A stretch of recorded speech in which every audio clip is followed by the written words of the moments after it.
Dans cette vidéo, on va se poser la question qui fâche, celle qui est sur toutes les lèvres. Est-on oui ou non aux prémices d'un marché haussier? Le Bitcoin a déjà fait x2 par rapport à son point bas, le TH x3 et certaines altes ont également littéralement explosé à la hausse. Sommes-nous dans un bull trap, en français un piège haussier, où le bull market va-t-il se poursuivre? Bon nombre d'entre vous m'ont déjà posé la question et aujourd'hui on va se pencher sur les différents éléments à surveiller pour savoir si oui ou non on peut envisager un marché haussier durable dans un futur plus ou moins proche. On va exposer tous ces éléments en partant de la base pour ensuite prendre de la hauteur et contempler au global ce que l'on peut tirer de tout ça. Dans cette vidéo, on va surtout parler de fondamental. Je laisse l'analyse technique aux personnes dont c'est le métier et qui le font bien mieux que moi. Petit disclaimer habituel, ceci n'est évidemment pas un conseil en investissement, faites vos propres recherches pour vous forger vos propres convictions. On va commencer par le plus évident, les cycles. L'idée c'est que le marché est régi par des cycles qui, sur Bitcoin, sont de 4 ans, du moins jusqu'à présent. Classiquement, ça commence par une phase d'accumulation avec de l'incertitude, une faible volatilité et des volumes à plat. On embraye sur une phase de marché haussier où le prix monte jusqu'à atteindre un point culminant. Ensuite, on a une phase de distribution. C'est une période où les acheteurs et les vendeurs sont plus ou moins à l'équilibre, on a de gros volumes exécutés mais des prix qui ne varient que très peu. Et enfin, une phase de marché baissier où c'est la panique à bord avec des conditions de marché déplorables et de gros volumes à la vente. Et ainsi de suite, l'histoire se répète. Là, si on en croit ce schéma, on en sera à peu près là. Ce modèle de cycle se répète depuis la naissance du Bitcoin et est rythmé entre autres par un autre élément particulier, le halving. Prévu pour avril 2024, celui-ci arrive très exactement tous les 210 000 blocs de la blockchain Bitcoin. Bon nombre de personnalités de l'écosystème se sont récemment montrées très enthousiastes vis-à-vis de cet événement tant attendu. Pour rappel, le halving, c'est la division par 2 de la prime des mineurs de Bitcoin. Pour expliquer rapidement, lorsque vous minez du Bitcoin, vous gagnez une prime de minage à chaque bloc que vous validez. Aujourd'hui, la prime s'élève à 6,25 bitcoins par bloc, ce qui veut dire que toutes les 10 minutes environ, un mineur remporte 6,25 bitcoins pour récompenser son travail. Le halving day, c'est le jour où cette prime est divisée par 2. Au prochain halving, donc, les mineurs ne remporteront plus 6,25 bitcoins par bloc, mais 3,125 bitcoins. Vous le voyez sur ce tableau, on sait très précisément quand chaque halving aura lieu au bloc près. Comme je vous l'ai dit, en termes de temporalité, on sait que le prochain arrivera à peu près en avril 2024. Cette certitude est un élément central de la politique monétaire de Bitcoin. Et oui, une prime de minage plus faible, mécaniquement, c'est moins de création journalière de nouveaux Bitcoins, donc moins de pression à la vente par les mineurs qui doivent payer leurs frais de fonctionnement. Mais en plus, le Bitcoin devient mécaniquement plus rare. Ajoutons à ça l'effet médiatique du halving, puisque son approche est souvent l'occasion pour les médias, notamment traditionnels, de remettre le sujet sur le devant de la scène et en quelque sorte de rappeler au monde entier que Bitcoin existe toujours. Bon, moins de pression vendeuse, hausse de l'intérêt, raréfaction, on doit bien avoir tous les ingrédients d'un bull market là, non? Eh bien, pas sûr, je m'explique.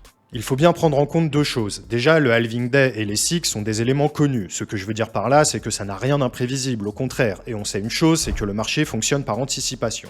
Dans ce cas-là, comme le halving et les cycles sont hautement anticipés, le marché devrait déjà les avoir pricés à plusieurs reprises, et donc le prix du Bitcoin devrait être presque stable.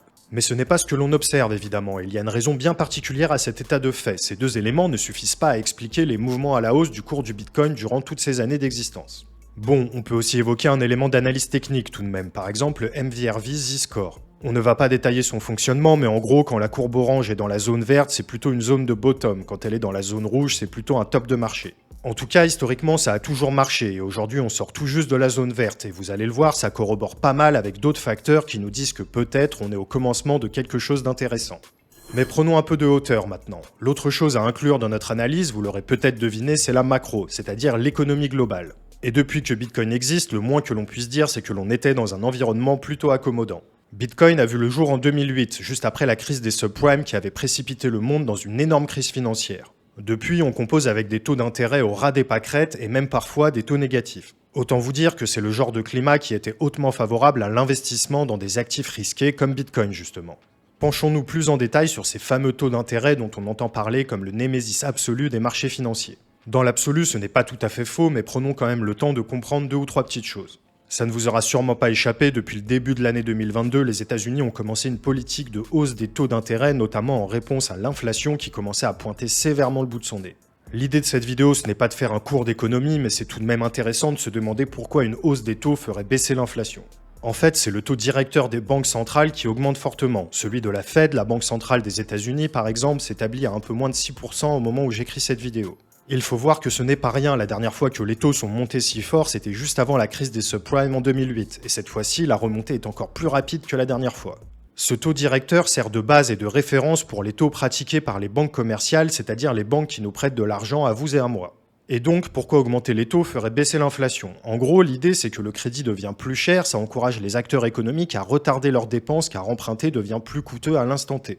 Donc ça devrait engendrer une baisse de la demande au global, entraînant moins de pression sur les prix en faisant baisser la quantité de monnaie émise. Ça, c'est la théorie, parce que dans la réalité, que ce soit l'inflation ou l'efficacité des politiques monétaires, toutes deux sont conditionnées par énormément de facteurs. À ce stade, vous l'aurez compris, cet environnement financier n'est absolument pas bénéfique aux actifs dits risk-on, c'est-à-dire les actifs risqués, dont font encore partie Bitcoin et les cryptos. Et aujourd'hui, le fameux pivot de la Fed, c'est-à-dire le moment où cette politique monétaire frileuse redeviendra plus accommodante, est attendu de pied ferme. Tout le monde attend le beau temps après la tempête, en somme. Mais le truc, c'est que ce n'est pas si simple. En fait, si la Fed décidait de pivoter maintenant et commençait à diminuer drastiquement les taux d'intérêt, ça serait probablement catastrophique pour l'économie. Pour la faire courte, le dollar pourrait perdre de sa valeur très rapidement, ce qui aurait pour effet de mettre une grosse pression à la hausse sur le pétrole. Et oui, dans un monde où le dollar est roi, le prix du pétrole est très largement exprimé en dollars. Et autant vous dire qu'une hausse du pétrole, c'est un facteur d'inflation extrêmement important, si ce n'est l'un des principaux. Plutôt moyen pour le soft landing promis par Powell, le patron de la Fed, depuis le début de toutes ces manœuvres monétaires. Et avec les élections américaines qui approchent, c'est peu probable que la Fed prenne ce genre de décision dans un futur proche. Et oui, en période d'élection, une inflation galopante et une situation économique catastrophique, ce n'est jamais bon, donc ils doivent calmer le jeu, au moins jusque-là, et la jouer serrée.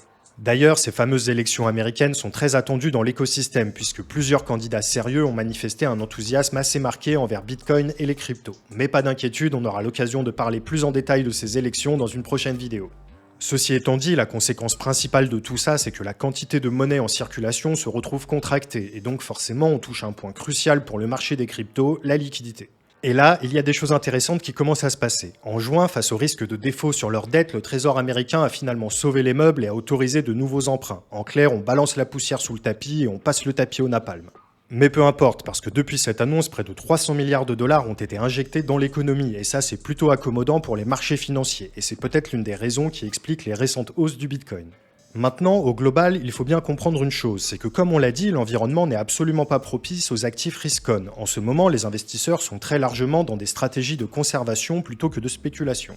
En réalité, pour s'en rendre compte, pas besoin d'aller chercher bien loin, il suffit de regarder le rendement des obligations américaines. Je m'explique. Lorsque vous êtes une entité avec beaucoup d'argent, vous devez placer cet argent, le faire travailler. Pour ça, vous avez plusieurs stratégies et vous le savez sans doute, le rendement est toujours proportionnel au risque.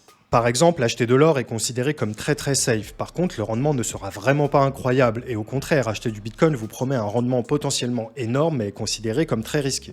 Le débat n'est pas de savoir si c'est risqué ou non, mais de comment le marché le perçoit. Et aujourd'hui, le Bitcoin est toujours considéré comme un actif à risque, sinon il ne s'échangerait pas à 37 000 $, croyez-moi. Maintenant, voyons un actif que vous connaissez peut-être et qui est considéré comme relativement safe, les obligations d'État. Pour la faire courte, une obligation, c'est un petit bout de papier où il est écrit que l'État vous doit une telle somme d'argent à une telle échéance. Vous donnez votre argent à l'État et celui-ci promet de vous le rendre à un moment précis, moyennant un taux de rémunération fixe. Eh bien, ce taux, en ce moment, il crève les plafonds. Et c'est peu dire, les obligations à 6 mois d'échéance sont rémunérées 5,4% au moment où j'écris cette vidéo. En comparaison, les obligations à 30 ans sont rémunérées à 4,5%. Oui, le marché considère qu'il est plus safe et donc moins rémunérateur de conserver du dollar pendant 30 ans que pendant 6 mois. Vous vous dites qu'on marche sur la tête. En réalité, ce phénomène s'appelle l'inversion de la courbe des taux, et on ne va pas rentrer dans le détail ici, mais retenez que ce n'est pas un très bon signe de santé économique et financière. En clair, dites-vous que si vous êtes une grosse fortune américaine, aujourd'hui vous avez le choix entre aller faire joujou sur des protocoles de la DeFi pour aller gratter quelques pourcentages avec un haut niveau de risque ou encore acheter des cryptos volatiles et risqués, ou bien vous pouvez mettre votre argent au chaud à la Fed et le récupérer dans 6 mois avec un premium de 5%. Le choix, il est vite fait pour la plupart de ces grosses fortunes. Ce qu'il faut retenir de tout ça, c'est qu'il commence à se passer quelque chose. Doucement mais sûrement, l'orage est en train de passer et la grosse monnaie commence à se tourner de nouveau vers les actifs risqués. Et vous savez quoi? Très récemment, on a même l'open interest des contrats futurs CME, donc en gros les institutionnels américains, qui a dépassé l'open interest sur Binance. De plus, on l'a vu, des liquidités commencent petit à petit à revenir vers les marchés financiers. Le robinet commence à être de nouveau ouvert. Cependant, pas de précipitation à avoir, le contexte global est toujours relativement tendu et il faut l'admettre très peu propice à une injection massive de liquidités. Les élections américaines qui approchent, la potentielle approbation d'un ETF spot sur Bitcoin qui est toujours en suspens et les taux qui sont toujours au plus haut. Tout ça fait qu'il n'est pas forcément aisé de savoir à coup sûr si on est en bull market. Par contre, de manière purement objective, on est peut-être à l'aube de quelque chose, au début du printemps en quelque sorte. De votre côté, restez attentifs aux opportunités et également à ce qu'il se passe autour de vous. Entre économie, géopolitique, crise et événements inattendus en tout genre, le sentiment et le comportement des marchés est comme une girouette qui indique la direction du vent. Notre but à nous tous, c'est de naviguer à vue et d'orienter notre voile le mieux possible. Je suis curieux de savoir si vous pensez que nous sommes dans un marché haussier durable ou dans un piège haussier. J'attends vos réponses en commentaire. La semaine prochaine, je vais essayer de faire la suite de ma vidéo sur les crypto-monnaies à suivre en 2024, donc abonnez-vous à la chaîne et activez la cloche pour ne pas la rater. D'ailleurs, un grand merci pour tous les retours positifs sur la première partie. Je ne suis vraiment pas fan des vidéos style top crypto, donc j'ai voulu avoir une approche différente et apparemment ça vous a plu. Si vous ne l'avez pas encore vue, elle sera en suggestion sur l'écran de fin d'ici 5 secondes. Merci à Thomas qui m'a aidé dans la réalisation de cette vidéo. C'était Romain du Journal du Coin. On se retrouve la semaine prochaine pour une nouvelle vidéo. Bye!